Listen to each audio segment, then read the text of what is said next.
Okay, a video blog check everybody. Azrael here, and you are watching my YouTube channel, Features Lifestyle, Travel, Food and Tech, and also unboxing. Mag-unbox tayo ng isang malaking gadget. And this is the, my God, is the HP Smart Tank. It is a wireless printer. Nakita nyo na ba dito? At ang pinakamaganda dito ay you can print wirelessly using your laptop, your PC na may Wi-Fi, and also mobile device, yung mga smartphones and also tablet.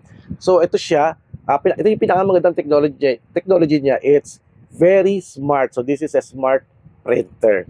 So ito yung i-unbox natin, pero before I unbox it, i-discuss ko muna sa inyo yung tech specs at features. Itong Smart Tank 210 wireless. Alright, let's do this. So sa history of printers, na-try ko na lahat yan. At ang kinagandahan dito, no, dati kasi may printer na sa taas. So kung kailangan ko mag-print, dalawang klase gagawin ko. Iakit ko yung laptop, kakabit ko sa USB para makapag-print. O yung printer, kukunin ko sa taas, ibababa ko dito. At dito ako mag-print sa aking laptop. Ang maganda sa technology ngayon, pinapadali na nila yung ating buhay. At kaya may tatawag na meron tayong smart devices, smart gadgets. So ito, kung may smartphone, may smart TV, ito meron tayong smart printer na example ni HP Smart Tank 210 wireless. Kasi itong printer ni HP, it can print wirelessly via Wi-Fi and also using the HP Smart app. Yun ang pinakamaganda doon. For example, I have the device here. Gawin ko na lang is, hindi ko na kailangan ng mahabang kable kasi ito yung laptop ko. Tapos yung printer, I can put it on a corner na talagang may kuryente, no? So, hindi siya nakakagawa ng clutter or space. Parang kasi, minsan kasi pag printer, kailangan katabi ng computer mo, no? Pero ito, mas madali na. Wala nang problema, no? So, because of the technology na introduce ni HP with the HP Smart 210 wireless, so, very easy na siya. Mapapagaan na yung buhay natin. At maganda yung technology niya, no? Yung kanyang printer head, pwede mo palitan, hindi mo na kailangan ng technician, and also yung kanyang kumbaga bottles, no? Pwede ka maglagay ng ink na black, tsaka yung tatlong color na hindi magsispill. Eh, yun ang problema sa mga ibang printer. For example, may t-shirt ako dito, may kulay yellow dito kasi nag-aayos ako nung isa pang refill sa isang printer, natuluan ako. So eto, kay HP, wala siyang spill. Aalamin natin kung paano ba yung no spill nila, no, sa mga ink bottles, no. At ang pinakamaganda dito is yung kanilang printer head.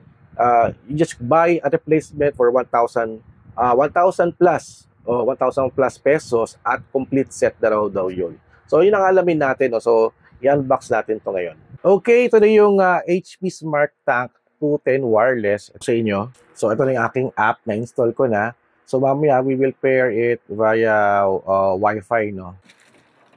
Napakaganda. So nanood ako ng YouTube kanina, tanggalin daw tong So there's also the power button.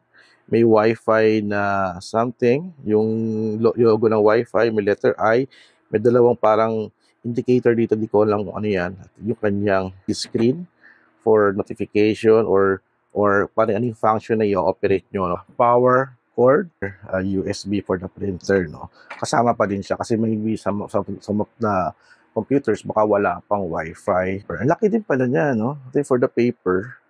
Tinaas ko na to, no. Head. So ito yung mga lalagyan ng ink.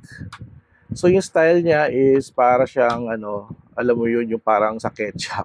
At ito nag-i-install na yung HP Smart at nagsisearch siya ng printer. So yun yung hinahanap na niya at nakita ko, nagbe-blink na yung Wi-Fi. Na siya, hard color blue. Oh my God, nakakatakot. So, wala talaga siyang spill. That's good, no? Wala siyang spill. So, gawin natin is, papasok lang daw to. At, ano yun? Press. Ayun. Nakikita ko na yung yung black. Nasa loob na siya. Ayun, no? Glug, glug, glug, glug, glug, glug, glug, glug, glug, glug. Bumababa siya, oh. Galing, oh. Ayun. Tapos pindutin, ito yung dummy. This is the black cartridge.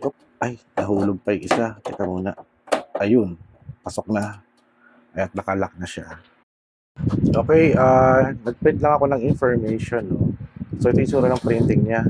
Okay, lagay tayo ng I think mga 20 pieces yata to the bond paper. Ay, grabe, ang ganda ng printing niya, oh.